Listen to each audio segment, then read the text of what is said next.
سلام علیکم برادرها، دادرها، اکاها. من یک پیوند گرده هستم. من در یکم سویت که بانیسا قرار دارم. همجا خوابم. خداوند شما را نگهبان باشه. ما را یک کمک کنید که ما را با پا بخیزیم.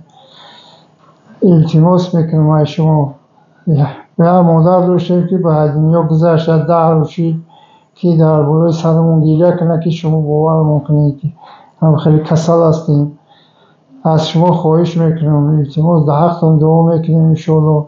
اکای بابا جان، اکای لنگری، برادر شیرالی، از شما خواهش میکنم که همین ویدیوی ما را پخش کنید که ما را یک کمک از برای خدا برسانند. انشاءالله در خاک پاتون ما را به یک خدمت کنید در حق ما.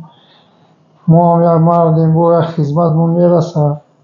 همین دوشنبه سیتی دارم 81 30 46 شریف و اشرف. اوش زبیربانک هم در نام حافظ و عبدالرؤوف با جمع او هم خیلی در خدمت ما هم همه وقت ما هم دا باوری کردگیم. خواهش میکنم یک کمک اختیار برسانید در حق ما.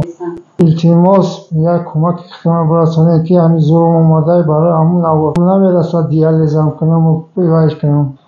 این چیزی هست با 3 فرزند نابالغ دارم که همه را اتوای میکنم. از شما خواهش میکنم یک التماس دستگیریم کنین. در حق دعای میکنیم انشاءالله.